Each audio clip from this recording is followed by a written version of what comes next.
work to do. My colleagues found it easy, but I got stuck. Homework. Write a speech of 2 minutes about yourself. I was thinking, what should I write about? To brag about my 6 karate belts, my MUN conferences, my previous TEDx? Only the good stuff, right? I went to the teacher that gave me this assignment and asked who would want to listen to me talking about myself for 2 whole minutes. My teacher then answered, okay then, write about why talking about yourself is a struggle. Now, don't get me wrong, it isn't about being insecure. I love talking about myself. But that made me wonder, what should I do in 2 minutes? Writing this speech has been a daunting task. How would you condense your entire self into a few minutes of words? It has forced me to reflect on my experiences, values, and goals. I have struggled to find the right words to express the complexity of who I am, in a way that's both authentic and engaging. As I sat down to write, I felt like I was staring at a blank page. What should I say? What do I leave out? Do I share my accomplishments, or would that come across as arrogant? Do I talk about my struggles, or would that make me seem vulnerable? The fear of judgment, the fear of not being enough, it all swirls together in a jumble of self-doubt. And then, I realized something.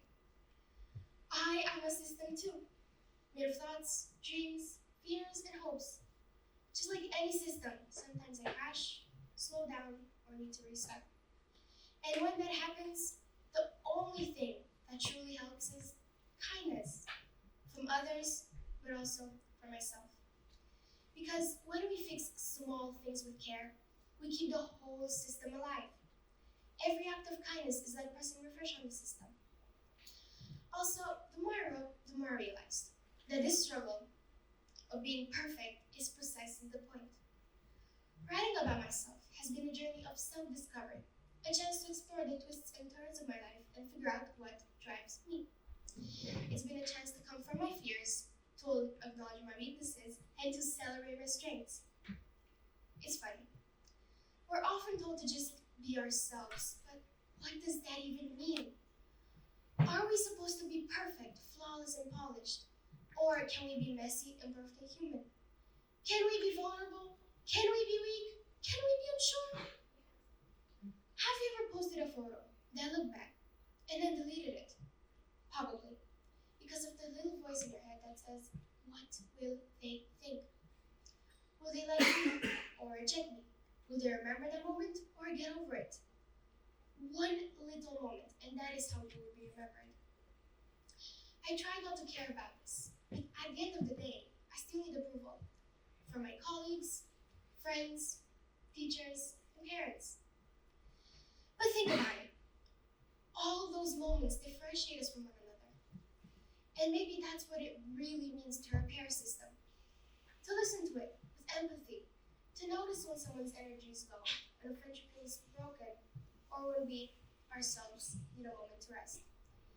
Systems fall apart when we ignore their signals, but they heal when we show compassion.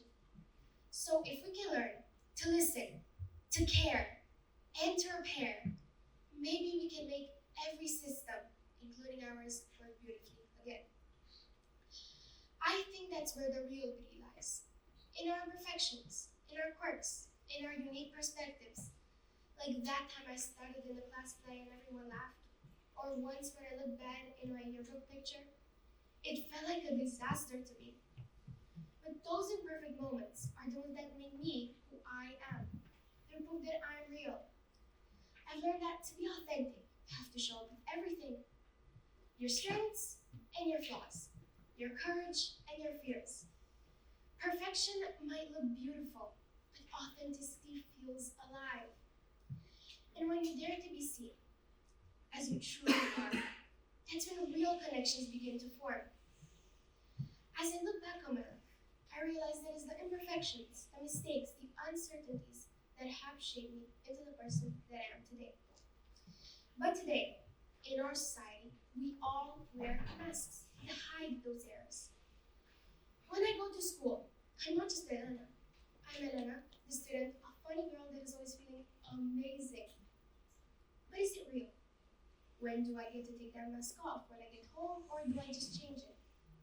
When can we be ourselves? Here, I'm not like at school. Here, I'm determined, a lot nervous, and as open as I can be.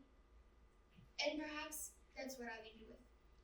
Not a polished, rehearsed speech, but a genuine attempt to be myself, flaws and all. So I'll take a deep breath, relax, and hope that you'll see me for who I am, imperfect but real. And maybe, just maybe, you will see a little bit of yourself in me, and we will connect on that level.